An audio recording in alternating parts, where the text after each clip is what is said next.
રાજકોટ સહિત દેશભરમાં કાયદો અને વ્યવસ્થાની સ્થિતિ ખાડી ગઈ છે, ત્યારે હવે ગુનેગારો દ્વારા ન્યાય અને અન્યાય માટે કોર્ટમાં કાર્યરત એવા વકીલોને નિશાન બનાવવામાં આવી રહ્યા છે।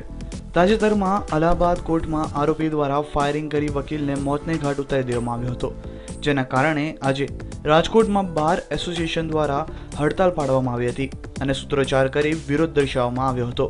સાથે બાર એસોસિએશન દ્વારા પાડવામાં આવેલી હડતાલમાં વકીલો આજે કોર્ટ કાર્યવાહીથી અલિપ્ત રહ્યા હતા। અલ્હાબાદની અંદર પોલીસવાળાએ એક વકીલ ઉપર ફાયરિંગ કરી એનું મોત નિપજાયું। એનું આખા દેશના વકીલ આલમમાં ખૂબ ઘેરા પ્રત્યાઘાતો પડ્યા છે।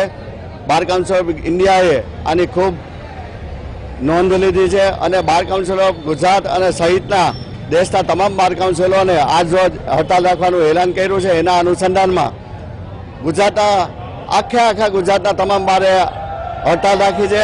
આજ રોજ રાજકોટમાં ખૂબ આક્રમક રીતે હડતાલ રાખી અને કામકાજથી અલિપ્ત રહ્યા છે, સૂત્રોચ્ચાર કર્યા, કોર્ટના દરવાજા બંધ કર્યા અને આનો વિરોધ કર્યો છે અમે।